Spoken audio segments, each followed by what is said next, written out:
Satan's Disciples, Killer Kids, Season 2, Episode 14. Trust in powers doesn't always come at a convenient time. Like you find that a lot of the individuals that commit some of these crimes try to publicly state that, oh, they've had a full on conversion or repentance process. And it's like, you know, the criminal law system really doesn't have anything to do with that, or it shouldn't. Some things were available anyways. Satanism provides acceptance for those deemed unworthy. Anton Casander LaVey didn't tell anybody to hurt or kill unwilling and undeserving people. And the Order of Nine Angles didn't either, for that matter.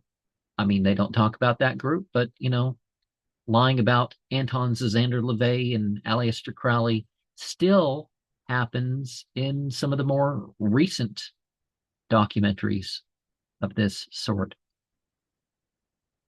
Even in paths that accept that, it isn't the same as some combination of entertainment choices. Remorse should have nothing to do with sentencing. Neither neglect, nor abuse, nor poverty is going to produce these things. Like you find people want to stop some of the abuse and stuff because they went through it. And the percentage of people that really didn't come from any sort of disadvantage or mistreatment is too high to just blame things on that. Role play groups are not the same as devil worshipping cults. These people would have had access to music, drugs, sex, and a feeling of control without the severe crime or occultism.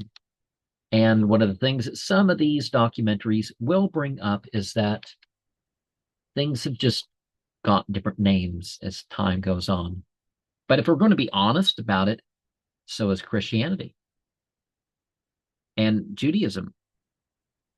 There was obviously different types of priestly and even purely monotheistic faiths before Judaism. Like if you look at the archives of Ebla and Elam, not only are some of the biblical stories pretty much exactly like it, but they're bigger in those ones. And it's like, so it just got a new tribal identity. The polytheism got a new identity in Christianity.